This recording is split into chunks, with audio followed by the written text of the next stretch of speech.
მოვამზადოთ ჯანსაღი, ნატურალური და გემრიელი ნაყინი. მზადდება ძალიან მარტივად, რაც ამ ნაყინის მომზადება დავიწყე, ნაყინი მაღაზიაში აღარ მიყიდია. შეინახეთ ეს ვიდეო რეცეპტი და მოამზადეთ ნაყინი ჩვენთან ერთად. 400 გრამი მოცვი და 1 ბანანი მოვათავსოთ ღრმა თასში. მოცვი შეგიძლიათ შეცვალოთ ნებისმიერი კენკრით. დავაბლენდეროთ.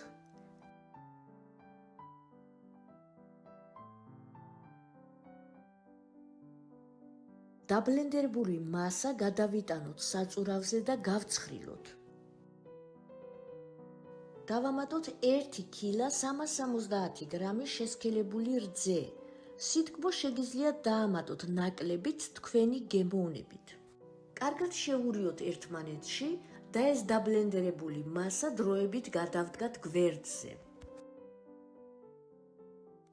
ცალკე თასში ჩავასხათ 500 მილილიტრი მაღალ პროცენტიანი ნაღები.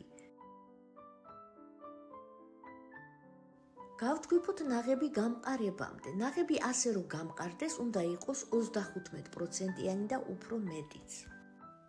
აქვე შეგვიძლია დავამატოთ ვანილიც.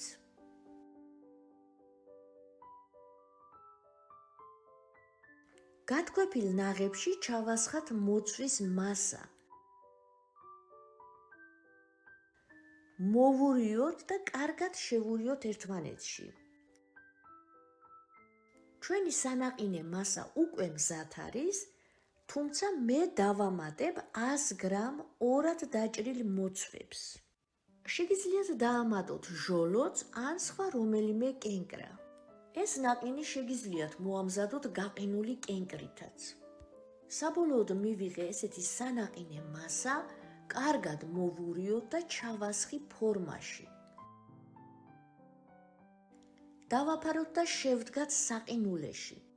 ნაღებზე მომზადებულ ნაყინს კრისტალებისთვის დროდადრო მორევა არ უნდა, თუმცა ცოცხალი კენკრა ფსკერზე რომ არ წავიდეს, 1 საათის მერე გადმოვდგი, მოვურიე, გადავასწორე და შევდგი 5-6 საათით საყინულეში.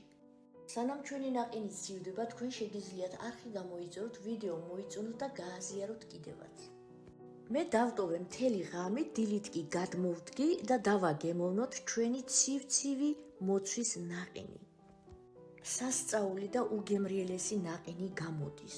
გადმოვიტანე სანაყინეში, ზემოდან მოვალაგე კენკრა და დავაგემოვნოთ. სრული შემთხვევაში შეგიძლიათ გამდნარი შოკოლადი მოაწუწოთ ზემოდან და ისე მიირთვათ ნაყინი.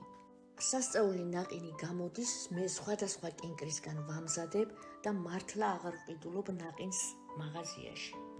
თქვენც იგივეს გირჩევთ, შეინახეთ რეცეპტი და მოამზადეთ. მე კი თქვენ ახლა დროებით დაგემშვიდობებით, მალე ისევ შევხვდებით ძალიან საინტერესო რეცეპტებით, იქამდე კი ბედნიერ დღეებს გისურვებთ.